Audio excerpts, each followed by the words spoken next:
बिस्मिल्लाहिर्रहमानिर्रहीम, अस्सलाम वालेकुम नाज़रीन। आप क्लैश प्रोग्राम देख रहे हैं। मैं इमरान खान हूँ। वज़ीर-ए-आज़म पाकिस्तान ने मशरूत पेशकश कर दी, मैं इस्तीफ़ा दे देता हूँ, लेकिन अपोजिशन पहले माल वापस करें। इन्होंने ये चैलेंज किया है वज़ीर-ए-आज़म पाकिस्तान ने मियां मोहम्मद नवाज शरीफ साहब को, जो 3 दफ़ा मुल्क के वज़ीर-ए-आज़म रहे, साबिक़ सदर आसिफ अली ज़रदारी साहब को, और बहुत लंबे अरसे तक पार्लियामेंट के अंदर रहने वाले और बहुत सारे अहम ओहदों पर तैनात रहने वाले मौलाना फजल रहमान साहब को, जो इस वक्त PDM की उनके पास सरबराही भी है। तो इन तीनों को उन्होंने कहा कि आप लूटे हुए पैसे वापस करें तो मैं इस्तीफ़ा दे देता हूँ और अगले दिन इस्तीफ़ा दे दूँगा। लेकिन एक सवाल पैदा होता है कि क्या पैसा सिर्फ़ और सिर्फ इन 3 लोगों ने लूटा है या सिर्फ अपोजिशन ने लूटा है? यहाँ पे जो नाम आए थे उनमें कुछ 14 नाम थे ब्यूरोक्रेट्स के, 9 नाम थे रिटायर फौजियों के, और उनके अलावा कुछ 3 दर्जन के करीब नाम थे, 49 नाम थे सियासतदानों के, और 120 नाम थे बिजनेस कम्युनिटी के, जो ब्रॉडशीट के अंदर आए थे सामने। फिर दीगर और बहुत सारे नाम हैं, जो पनामा के अंदर 500 नाम हैं, वो भी अपनी जगह पे हैं। तो आप सारा का सारा क्या ये समझते हैं कि यही लूटा हुआ पैसा वापस करें, बाकियों से नहीं लेना? लेकिन खान साहब का स्टेटमेंट बहुत मज़ेदार है। लूटा हुआ पैसा अगर कोई वापस कर देगा या किसी को ये पैसा वापस देना पड़ जाएगा तो वो तो अपनी सियासी कब्र खोद लेगा और फिर दोबारा उसको वोट कौन डालेगा? तो फिर प्राइम मिनिस्टर को इस्तीफा देने का फ़ायदा क्या है? फिर तो इलेक्शन में वो मुकाबला नहीं कर सकेंगे इनका। तो ये बड़ी एक मासूम सा ख्वाहिश का इजहार किया है प्राइम मिनिस्टर ऑफ पाकिस्तान ने कि मैं इस्तीफ़ा देता हूँ, लेकिन उसके लिए पहले लूटा हुआ माल वापस करें ये 3 लोग, 3 पॉलिटिकल पार्टीज़, बेसिकली वो ये कह रहे हैं। अब इसमें एक और चीज़ है, मरियम नवाज साहिबा ने कहा कि इस्तीफ़े देने चाहिए और ज़रूर देने चाहिए, और हम इस ऑप्शन को इस्तेमाल करेंगे। 4 फरवरी को हम इकट्ठे हो रहे हैं और उस दिन हम फैसला करेंगे कि इस्तीफों वाली ऑप्शन को हमने किस तरीके से इस्तेमाल करना है। एक बड़ी चीज़ है, इस पे बात करेंगे आज के प्रोग्राम में। दीगर कुछ इश्यूज़ को भी सामने रखेंगे। हमारे साथ जो प्रोग्राम में मौजूद हैं मेहमान, मैं तारुफ करा दूँ, जनरल रिटायर एजाज ऐवान साहब हमारे साथ मौजूद हैं, डॉक्टर रमेश कुमार साहब पाकिस्तान तहरीक इंसाफ से मौजूद हैं, और PMLN से भी हमें भी कुछ शख्सियत ज्वाइन करेंगे, उनसे भी बात करेंगे। मैं सबसे पहले जनरल साहब आपके पास लेकर आ रहा हूँ इशू को कि वज़ीर-ए-आज़म की ये पेशकश कोई आपको संजीदा चीज़ लगती है, या खान साहब ने फिर एक ऐसा चैलेंज किया है अपोजिशन को जिसको वो टेक्निकली पूरा नहीं कर सकते, मुमकिन नहीं है? Thank you Imran. देखिए, बात यह है कि मेरे ख्याल में प्राइम मिनिस्टर ऑफ पाकिस्तान का बड़ा लोडेड चैलेंज है, क्योंकि इसमें बहुत बड़ा एक वो चीज़ एक्सपेक्ट कर रहे हैं जो यकीनन होने नहीं जा रही। जैसा आपने अपने इंट्रो में कह दिया है कि अगर ये लोग कन्फेशन कर लें अपने जुराइम की और कौम की लूटी हुई दौलत वापस कर दें तो इनकी सियासी कब्र तो उसी दिन खुद गई। ये तो सियासत करते हैं, अपनी नस्ल दर नस्ल सियासत है इनकी, अपने खानदानों की तीसरी पीढ़ी का भी ये सोचते हैं कि वो आखिर सियासत करेंगे, तो ये कैसे कन्फेशन करेंगे? तो ये होने नहीं जा रहा। लेकिन चैलेंज मॉरल ग्राउंड पे इतना बड़ा चैलेंज है कि अगर इसको कोई फेस करना चाहे और वो ये कहे कि हाँ मैं आता हूं और मैं अपना हिसाब देता हूं, तो अगर कोई इस तरह का चैलेंज कबूल कर ले तो ये एक बड़ी इंटरेस्टिंग डेवलपमेंट होगी पाकिस्तान की पॉलिटिक्स में, लेकिन ऐसा होता नजर नहीं आता। सर, ये तो इस्तीफा ना देने वाली बात हुई ना, ये प्राइम मिनिस्टर ने जो चैलेंज किया है कि आप माल वापस करो, इस्तीफा देता हूं, ये तो ना देने वाली बात हुई। यानी कोई बहुत ही सियासी बेवकूफ होगा कि जो लूटा हुआ पैसा वापस कर देगा।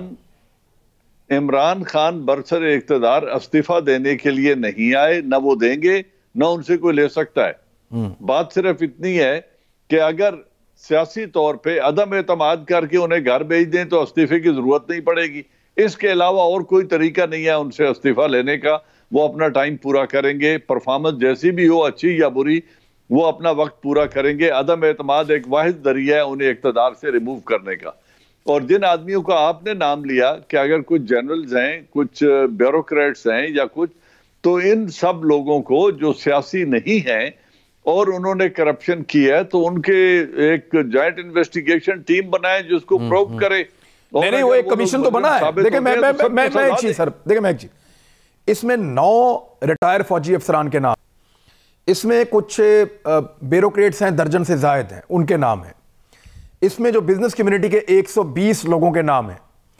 जब ये कमीशन बनाया गया, इमरान खान साहब ने बनाया, तो कोई नहीं बोला, कोई एक आवाज नहीं उठी।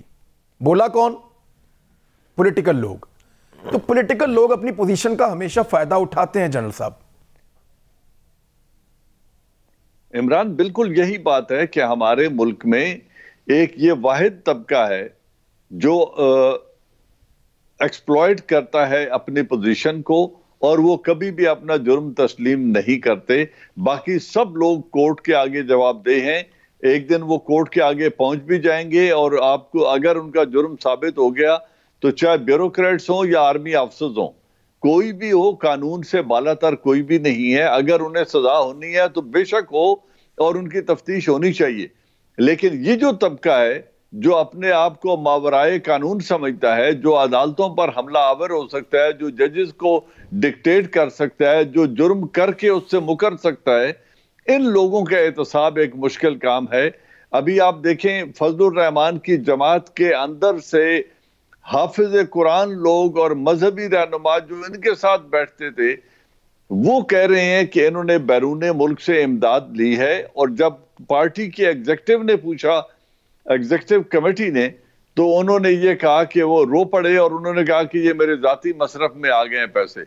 अगर इस किरदार के लोग आएंगे और आप उन्हें अकाउंटेबल होल्ड करना चाहेंगे तो वो तो कभी भी कन्फेस नहीं करेंगे। सर, ये जो हाफिज कुरान किस्म के लोग हैं और जो इल्जामात लगा रहे हैं इंतहाई मादरत के साथ, ये वही लोग हैं जो लंबे अरसे तक, जब तक फजलुर रहमान साहब ने इनको नहीं निकाला, इन्होंने इस गुनाह के ऊपर पर्दापोशी की। बिल्कुल ठीक है। अभी भी देखिए वो एवन फील्ड में जो बैठे हैं, हमारा एक तो जुडिशियल सिस्टम बहुत निराला है कि ये जिन अपार्टमेंट्स में जो आज तशरीफ फरमा है, पहले तो उन्होंने उसकी ओनरशिप से इनकार किया, फिर इनकी पार्टी वालों ने कहा जी मैं 94 में उधर इन्हें मिला था, 97 में, अब वो उन्हीं में तशरीफ फरमा हैं। उनके बेटे बिलियंस का कारोबार लंदन में बैठ के कर रहे हैं। लेकिन हमारे अदालती जो निज़ाम है वो अब भी ये 3 सवाल पूछने से कासिर है कि आपने कब खरीदे, किस कीमत पे खरीदे और मुल्क से पैसा बाहर कैसे गया। इन 3 सवालों के जवाब आज तक कोई जज उनसे नहीं ले सका। बाकी फैसले उन्होंने 500 सफ़हात के भी लिखे हैं और 300 सफ़हात के भी लिखे हैं, और कोर्ट उन्होंने बहुत सारी इंटरनेशनल जो डिसीजंस हैं उनको भी कोर्ट किया और लिटरेचर को भी कोर्ट किया है। लेकिन जुर्म की जो एस्टैब्लिशमेंट थी उसको वो जुर्म एस्टैब्लिश नहीं कर सके, और ना उन्होंने वो 3 सवाल पूछे। तो ये जो सारा हमारा निज़ाम है ये एक बहुत बड़ी रिफॉर्म चाहता है। जब तक जुडिशियल रिफॉर्म्स नहीं होंगी, जब तक इंस्टीट्यूशनल रिफॉर्म्स नहीं होंगी, ये करप्शन का रास्ता इमरान 10 दफा भी आ जाए तो वो नहीं रोक सकते। हाँ, अगर वो 2/3 मेजॉरिटी से आ जाएं और आकर पूरा आइन रीराइट कर दें तो फिर यस इम्कानात हैं कि शायद वो शख्स कुछ कर जाए इस मुल्क में। जी डॉक्टर उमेश कुमार साहब, ये कोई सेलिब्रेट करने वाली बात है कि 31 तक इमरान खान साहब का इस्तीफा नहीं आया, और ये कोई डिमांड करने वाली बात है कि अपोजिशन फौरन इस्तीफे दे? Is it political? आपको लगता है कि ये सब सही पॉलिटिक्स हो रही है, या इस वक्त हुकूमत के करने के लिए और बहुत सारे मामलात हैं? इमरान, मैं तो देखो अफसोस करूंगा। आपको पता है कि मैं गलत चीज़ों को जो है वो कभी भी इंडोर्स नहीं करता हूं। मैं समझता हूं जैसे को तैसा जवाब दिया गया है। एक तरफ अपोजिशन की डिमांड गलत थी तो उसको जवाब ही गलत मिला। जब अपोजिशन अगर ऐसी बात करेगी कि भाई आप जो है वो इलेक्टेड प्राइम मिनिस्टर, मैं तो 2002 से देख रहा हूँ कि सिस्टम के तहत सारे लोग जो भी आज तक इलेक्ट होके आए हैं, तो फिर तो मियाँ साहब भी इसी इलेक्शन के बेस के ऊपर आया है, फिर यूसुफ रज़ा गिलानी, आसिफ जरदारी भी इसी इलेक्शन के बेस के ऊपर आया है। तो ये कहना गलत है। मेन मसला ये है कि जब पीपल्स पार्टी की हुकूमत थी उन्होंने PMLN को टारगेट किया, फिर जब PMLN की हुकूमत थी तो फिर जो है वो PTI को, मतलब एक दूसरे की अपोजिशन जो भी रही एक दूसरे की टांगों को खींचने में लगे रहे, मगर हमने इदारों को बेहतर नहीं किया। और अफसोस ये है कि माजी का सिस्टम जो रिफॉर्म चाहता था, जो 2008 में नहीं हुई, आज हमारी हुकूमत में हम हर वक्त कहते हैं कि उन्होंने ये रिफॉर्म क्यों नहीं किया, नैब रिफॉर्म क्यों नहीं किया, जुडिशल रिफॉर्म क्यों नहीं किया, इलेक्ट्रो रिफॉर्म जो है वो बेहतर तरीके से क्यों नहीं किया। 2017 अगर रिफॉर्म आया तो वो पहले आता तो कम से कम एक साइकिल चलेगा तो बेहतरी आएगी। तो वो अभी हमारा भी 2.5 साल गुजर चुके हैं, हमें भी ये सेम वही बातें सुननी पड़ेगी। मैं आज भी समझता हूँ कि मुल्क को अगर आगे बढ़ना है तो इंटरनल यूनिटी के साथ आगे बढ़ना है, रेसिप्रोकल रेस्पेक्ट के साथ आगे बढ़ना है। ये चोर, डाकू, नाहल और नालायक के अल्फाज हमें ख़त्म करने पड़ेंगे। अगर ये अल्फाज आते रहेंगे पार्लिमानी तो पार्टी की मीटिंग में आपको ये बात अगर नाहल और नालायक कहेंगे, आप अपनी पार्टी की पार्लिमानी मैं बताता हूं, देखिए मैं बताता हूं ये चीज़ें। मेरा तो पता है कि जब मियां साहब था पीपल्स पार्टी को सेव करता था, मेरी चीज़ों को, मेरी बातों को चौधरी निसार भी इंडोर्स करता था, शहबाज शरीफ भी इंडोर्स करता था, मगर बड़े मियां साहब नहीं करते थे। आज भी जब मैं ऐसी बात करता हूं, मैं तो कहता हूं कि सर हमें अब कम से कम 2.5 साल के बाद ये बयान हमारा नहीं बिक सकता कि ये करके गए, वो करके गए। हाँ, लाजमी एक तसलसल चलता आ रहा है, मगर अब हमें बेहतरी की तरफ जाना पड़ेगा। हमें काफ़ी जो है वो 2.5 साल हमारे लिए बहुत बड़ा टाइम है, और इस वजह से अब हमें थोड़ी सी सीरियसनेस दिखानी पड़ेगी कि हम हुकूमत में हैं, हम रूलर हैं, और हमें अब कम से कम इदारों को इंडिपेंडेंट, हाँ इदारों के रिफॉर्म के लिए हम बैठें। और ओपन मीडिया है, आप जैसे बहुत सारे एंकर हैं जो सपोर्ट करेंगे, बहुत सारे एंकर हैं जो सपोर्ट करेंगे। अगर जुडिशल रिफॉर्म हो, अगर इलेक्टोरल रिफॉर्म हो, आए, जब एक परसेप्शन डेवलप हो जाएगा आवाम की, जब भी किसी चीज़ के लिए, रिफॉर्म के लिए अगर हम कोई चीज़ करेंगे, आवाम उसके ऊपर सपोर्ट करेगी और हमारी नीयत उसमें साफ़ होगी। मैं नहीं समझता कि अपोजिशन फिर वहाँ से जो है वो रुक सकती है। अपोजिशन को फिर मजबूरन उसको ऊपर सपोर्ट करनी पड़ेगी। अब बात यह है कि शुरुआत कौन करे। जो वक्त था उस वक्त के ऊपर जो है, एक पहले दिन से प्राइम मिनिस्टर की स्पीच के ऊपर अपोजिशन ने जिस किस्म की शुरुआत की, वो पहला दिन ही आखिरी दिन बन गया। मगर मैं समझता हूँ जब पहले दिन को आखिरी आदमी समझता है तो फिर जो है ना ये माहौल सुधर नहीं सकता है। हिस्ट्री जो है वो सीखने के लिए होती है, हर लम्हा सीखने के लिए होता है। आज आदमी जो गलती करे वो कल गलती नहीं करे। ये हमारे बड़े भी हमें सिखा कर गए, हमारे मुर्शिदों ने भी हमारे सिखाए, हमारे मज़हब भी हमें भी ये सिखाते हैं कि आप हिस्ट्री से सीखें, बड़ों के अदब आदाब करें, तो आप कम से कम एथिक्स के साथ आगे बढ़ेंगे, तो आप मुल्क के लिए भी, अवाम के लिए भी, और एक जो है ना सिस्टम को भी बेहतर कर सकेंगे। वरना ये है कि एक दूसरे को हम कहते जाएंगे और ये दूसरे सारा दिन मीडिया के ऊपर ये चीज़ें मानती जाएंगी। अब मुझे बताएं, एक मिनट डॉक्टर साहब, मैं आपको डॉक्टर साहब बहुत लंबी बात होगी, मेरे ख्याल में बाकी मेहमानों को मौका दें। डॉक्टर तारक फजल चौधरी साहब ने हमें ज्वाइन किया। डॉक्टर साहब, मुझे सबसे पहले हम यहीं से शुरू करते हैं कि मरियम नवाज साहिबा ने ये स्टेटमेंट दिया है कि हम बताएंगे कि इस्तीफे क्या होते हैं, थोड़ा सब्र करो, और इस्तीफे देने चाहिए, ज़रूर देने चाहिए। इससे ये लगता है कि मरियम नवाज साहिबा चाहती हैं कि इस ऑप्शन को इस्तेमाल किया जाए, लेकिन वो कंसेंसस जो पैदा होना चाहिए पीडीएम में, वो पैदा नहीं हो रहा। क्या वो पैदा हो पाएगा? 4 तारीख का मरियम नवाज साहब ने फिर कहा कि फैसला हो जाएगा, परसों फिर 4 तारीख आ जाएगी। सर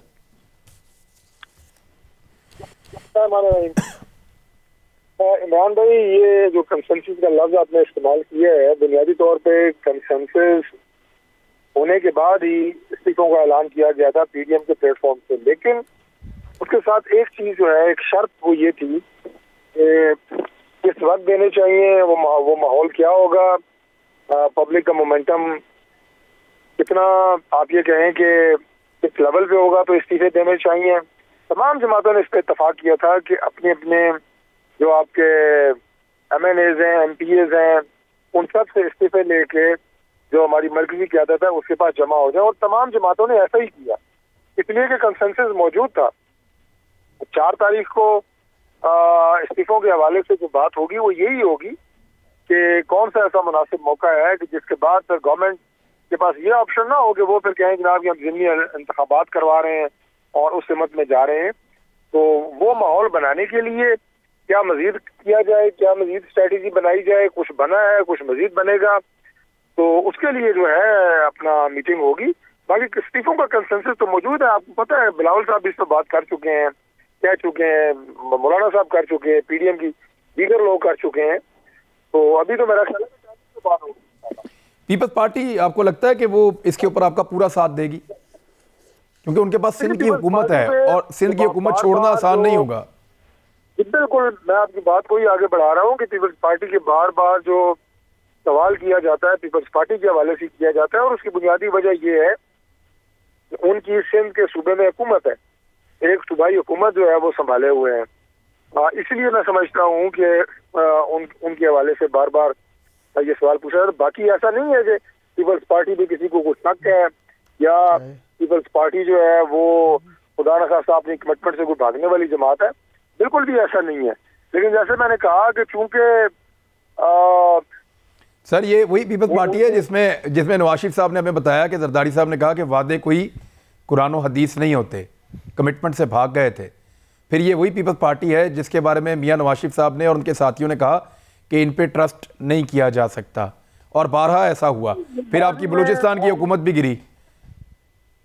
हम मुख्तलिफ दो सियासी जमातें हैं और आपस में एक दूसरे के साथ एक नहीं कई इलेक्शन लड़ते रहे हैं, आइंदा भी लड़ेंगे। इस तरह के बयान जो हैं ये दूसरी सियासी जमातों के बारे में दिए गए हैं। मैं आपकी बात से कोई इख्तिलाफ नहीं सर, नहीं मैं ये बयानात की बात नहीं कर रहा सर। मैं ये कह रहा हूं कि आपकी एक हिस्ट्री है जिसमें आपको इस बात का पता है कि पीपल्स पार्टी पे आप लोग भरोसा नहीं कर सकते मुकम्मल तौर पे।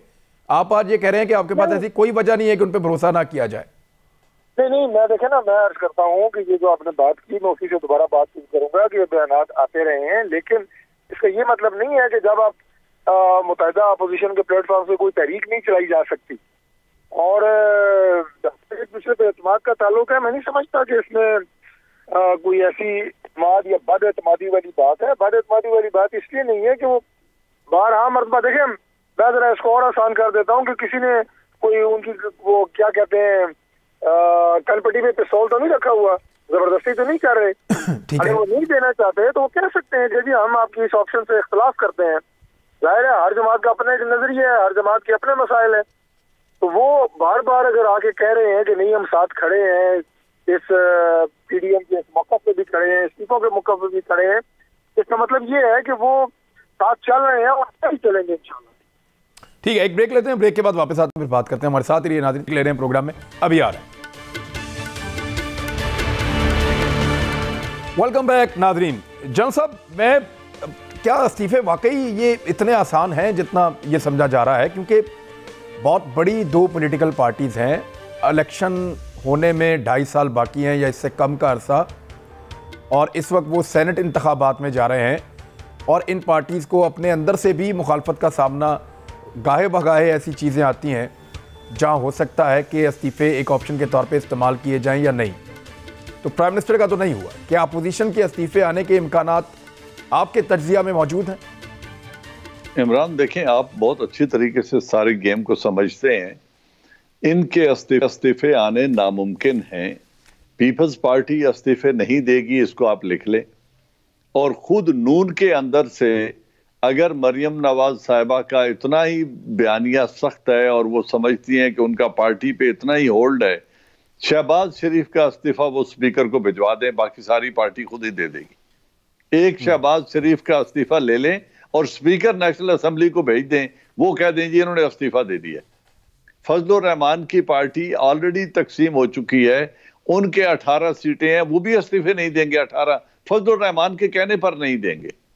ये अपनी सर्वाइवल की जंग लड़ रहे हैं। इनमें से इस्तीफे देने की पोजीशन में कोई नहीं है। डॉक्टर फजल चौधरी मेरे दोस्त हैं, हमारा बड़ा एहतराम का रिश्ता है, दोस्ती है।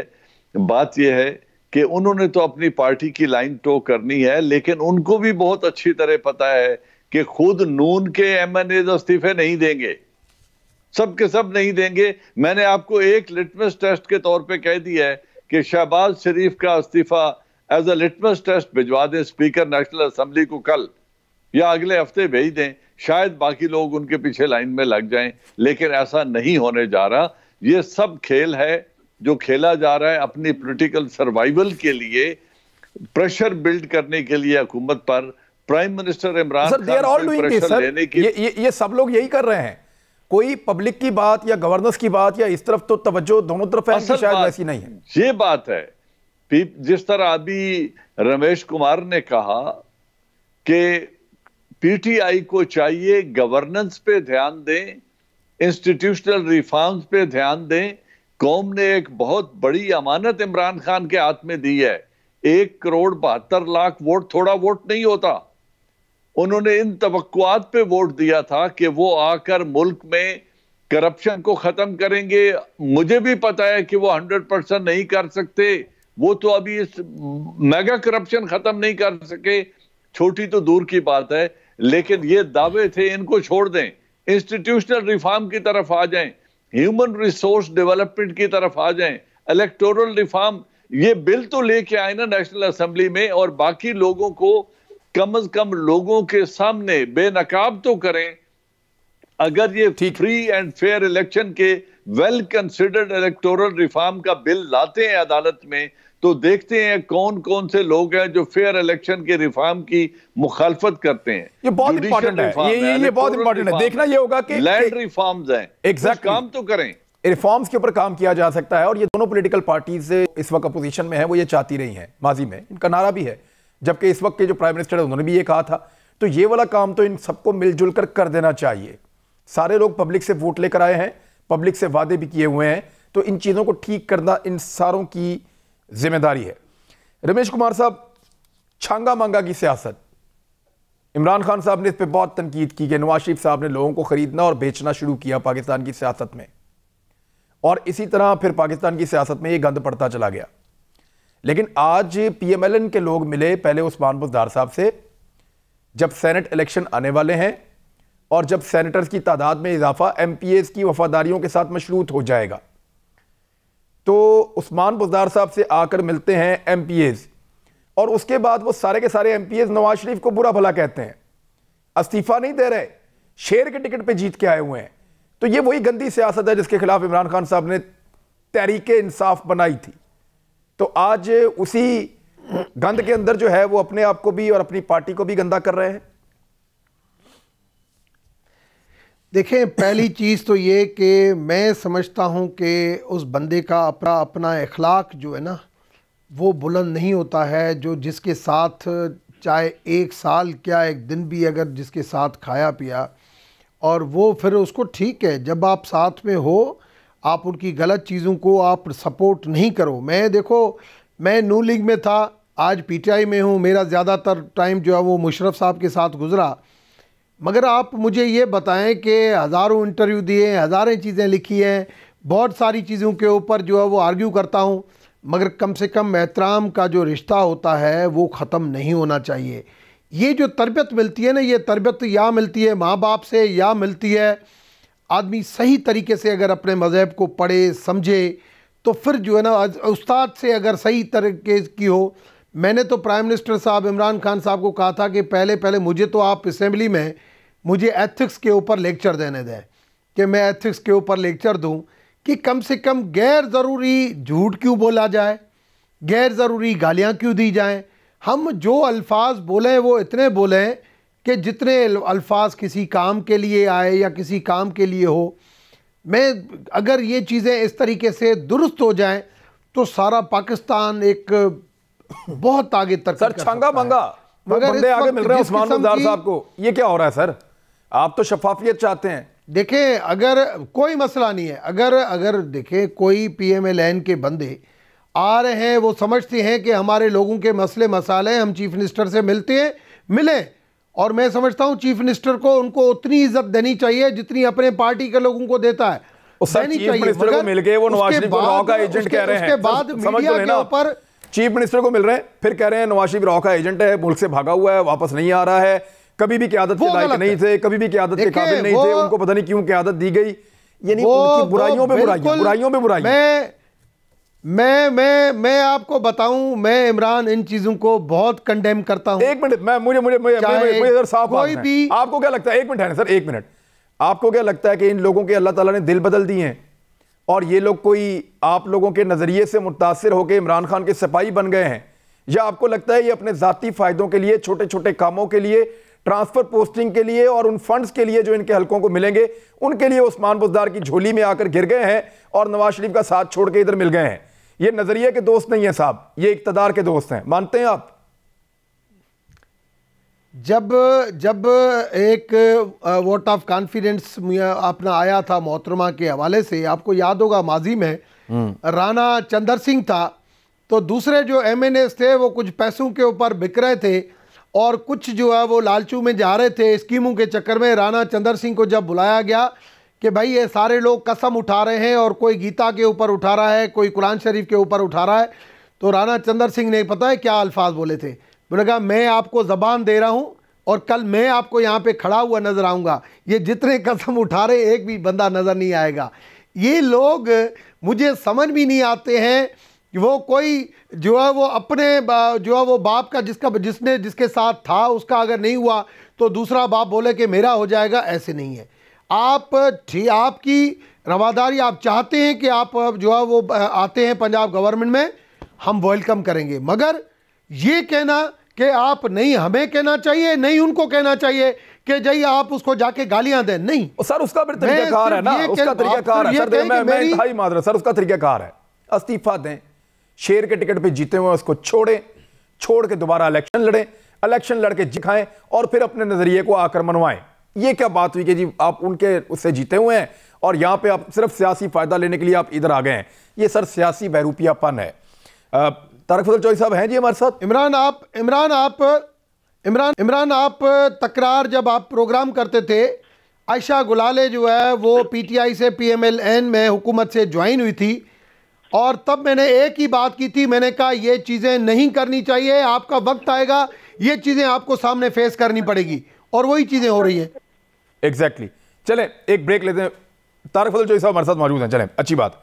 मैं डॉक्टर साहब मुझे आप ये बताएं कि ये आप कर लें सर, किसी तरह भी आप रिफॉर्म्स ले आए, इलेक्टोरल रिफॉर्म्स के ऊपर काम कर लें, मीडिया यहाँ मौजूद है, अदालतें यहाँ पे मौजूद हैं, इंडिपेंडेंट जो लोग मौजूद हैं जो इस सारी चीज़ों को देखेंगे, बॉडीज मौजूद हैं, हम सारे इस बात को आपके साथ मिलकर इंश्योर करेंगे कि अच्छी इलेक्टोरल रिफॉर्म्स पाकिस्तान में आए।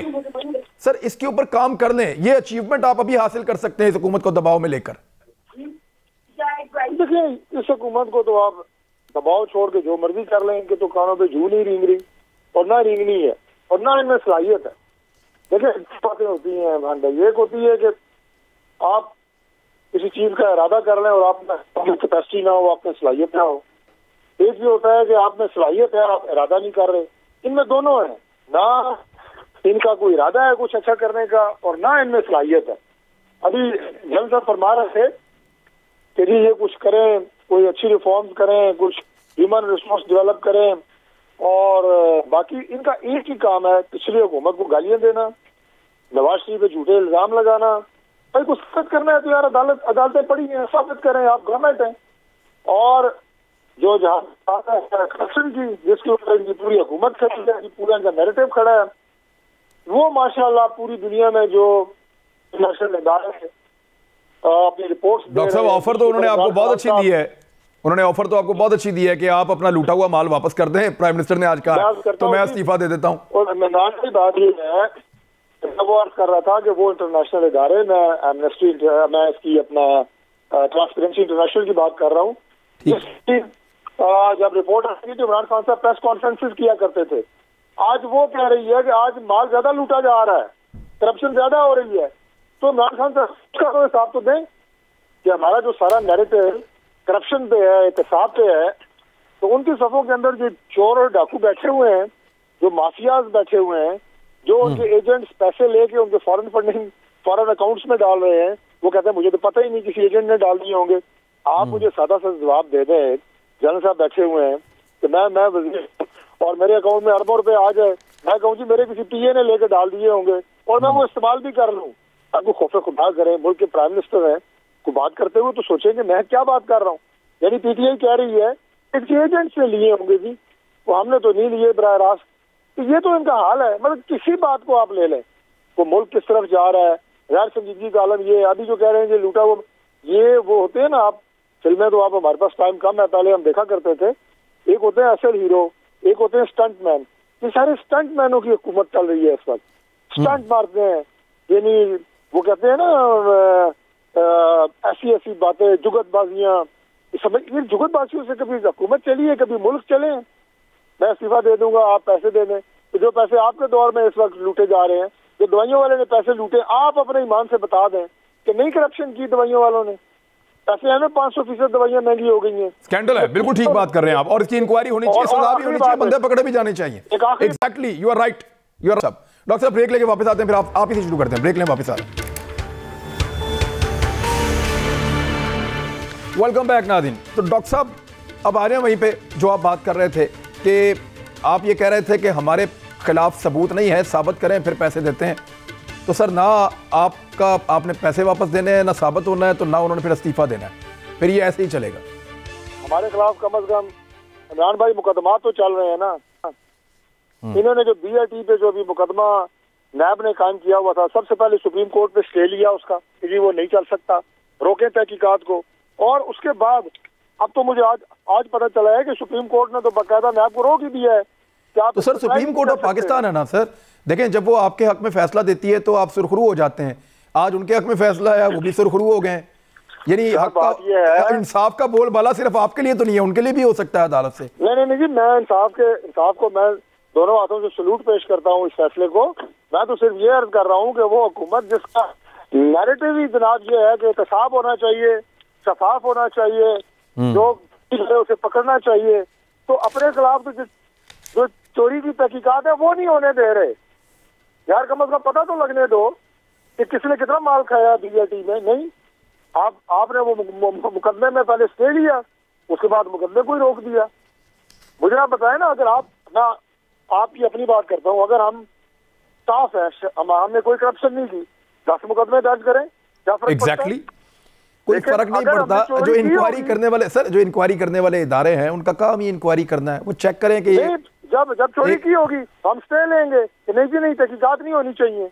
That's what is happening. Doctor साहब एग्जैक्टली यही बातें एग्जैक्टली इमरान खान साहब उस वक्त करते थे जब शहबाज शरीफ साहब स्टे के पीछे छुपते थे, तब करते थे जब आपकी हुकूमत स्टे लिया करती थी। आज आप भी वही बातें कर रहे हैं, फर्क क्या पड़ा? मुझे बता दे कौन सा हमारे पंजाब की पूरी हुकूमत ही सर स्टे पे चलती रही है। यू रिमेंबर सर, जो पहली हुकूमत थी शहबाज शरीफ साहब की वापस आने के बाद, वो एक और लीगल मैटर था, मैं उसमें बात आपसे कर लूंगा, लेकिन वो दैट्स अ डिफरेंट केस। ये जो मैं तो ये कहूंगा कि अभी चले अब तो क्योंकि फैसला आ गया ना डॉक्टर साहब फैसला आ गया, तो फैसले के मेरिट्स के ऊपर हम बात कर सकते हैं। अब ये सबके लिए है ना, हम इस पे बात कर सकते हैं। मैं जनरल साहब फैसला एक आया कि BRT जिसके ऊपर बड़ी तनकीद हुई है, उस BRT के ऊपर अब कोई नैब तहकीकात ना करे।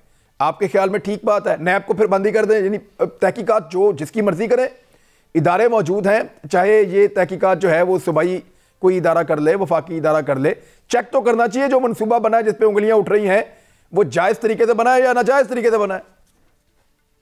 इमरान, फिर बात वही है जो हमने पहले की थी कि अगर हमने अदारों को बनाया होता, अदारों को हमने इंडिपेंडेंट किया होता, तो कम अज कम ये इस तरह के फैसले, अब अगर नैब भी अदारा है करप्शन की तहकीकात करने का और करप्शन के केसेस को ट्राई करने का, और सुप्रीम कोर्ट भी मुल्क में इंसाफ देने के लिए बैठी है, तो एक अदारा दूसरे पे पाबंदी क्यों लगा रहा है? ये बात समझ से बालत आ रहा है। पीपल जिस भी हुकूमत के दौर में एंड PTI में तमाम फरिश्ते नहीं बैठे, करप्शन अब भी हो रही है, लेकिन जब तक जुर्म साबित ना हो जाए हम किसी पे उंगली नहीं उठा सकते। पिछली दौर की हुकूमतों पे भी मुकदमे चल रहे हैं और साल से चल रहे हैं। कहीं स्टे है तो कहीं जमानतें हो चुकी हैं, तो कहीं तारीखें हो रही हैं। क्या इतने बड़े केसेस जिन्होंने पूरी कौम को गिरफ्त में लिया हुआ है, क्या हमारा अदालती निज़ाम इनको प्रायोरिटी देकर, चाहे वो नैब हो या सुप्रीम कोर्ट ऑफ पाकिस्तान हो, कम से कम 10 बड़े वो केस जिनकी वजह से पूरे सियासी कल्चर का जो शिराजा है वो बिखरता नजर आ रहा है। तमाम लीडरशिप पर करप्शन के इल्जाम हैं, साबका और मौजूदा के ऊपर भी, तो कम से कम इन केसेस का फैसला ही सुना दें। बाकी फौजदारी और ये तो होते रहते हैं, न जुर्म रुकेगा न सजाएं मुकम्मल होंगी। अभी मासूम बच्चियों की आप देख लें, 1800 केस तो सिर्फ पंजाब में हो चुका है कसूर वाली ज़ैनब के केस के बाद, तो उनके ट्रायल तो अभी तक हुए नहीं। तो वो निज़ाम तो जैसे मुल्क में है चलता रहेगा। इसलिए कह रहा हूं कि जब तक मुल्क के अदारों की रिफॉर्म्स नहीं होती, जब तक जुडिशल रिफॉर्म्स नहीं होंगी, इस मुल्क में ना इंसाफ होगा ना मेरिट होगा। अल्लाह शरीक का निज़ाम भी एक ही बात पे कायम है। सिर्फ एक बात कहना चाहता हूं कि खुदावंद ताला जिसकी कोई मजबूरियां नहीं है, जो कादर मुतलक है, सॉवरेन पावर है, वो भी ये कहता है कि one day I will hold you all accountable. Accountability divine जरूरत है। डॉक्टर साहब मुझे कायनात के निजाम को चलाने के लिए, मुझे आप तमाम का में वो प्रायोरिटी क्यों नहीं है? मुझे आप तमाम का शुक्रिया अदा करना है। और ये जो इशू है, कशमाला तारिक साहिबा की जो गाड़ी है उसमें उनका बेटा मौजूद था, वो कह रही है नहीं मौजूद था, लेकिन जो हादसे के वक्त ऐनी शाहिदीन थे वो ये कह रहे हैं कि ये गाड़ी ओवर स्पीड आ रही थी, बहुत तेज़ आ रहे थे और रूल्स को वायलेट कर रहे थे। इन्होंने 4 उन नौजवानों का खूने नाहक किया है जो बेचारे अपनी नौकरियों के लिए और अपनी रोज़ी रोटी के लिए उस शहर में इस्लामाबाद में आए थे। ये मामला एक टेस्ट केस है। यहाँ पे ताकतवर लोग 2-2, 4-4 बड़ी गाड़ियों के अंदर घूमते हैं क्योंकि उनकी गाड़ियों में बड़े ज़बरदस्त बैग्स होते हैं, एयर बैग्स, वो अपने आप को बचा सकते हैं और उनकी फैसिलिटीज़ ज़्यादा होती हैं, उनकी बड़ी गाड़ियाँ हैं, मजबूत गाड़ियाँ हैं। लेकिन गरीब का भी इस सड़क पे उतना ही हक है जितना अमीर का है। तो ये टेस्ट केस है हुकूमत के लिए। बाकायदा फुटेजेस निकालें, साबित करें गाड़ी कौन चला रहा था, किसका कसूर था, क्योंकि जो बच्चे इसमें कत्ल हुए हैं, मैं इसको कत्ल इसलिए कहूँगा कि रैश ड्राइविंग के दौरान ये सारा वाक़या हुआ है। तो जो बच्चे इसमें कत्ल हुए हैं उनके लवाहिकीन को इंसाफ मिलना चाहिए, खून बहा नहीं मिलना चाहिए, इंसाफ होना चाहिए, वरना कल को फिर कोई किसी को मारेगा। अब बलूचिस्तान का वाक़या आपको याद होगा कि जहाँ पे एक पुलिस वाले को मार दिया और फिर बाद में दंदनाते हुए अदालतों में गए, ऐसे वी का निशान बनाते हुए, और फिर बाइज्जत बरी भी हो गए। तो पाकिस्तान में क्या यही चलता रहेगा? इसके ऊपर नज़र रखेंगे। अपना ख्याल रखिएगा। अल्लाह हाफ़िज़।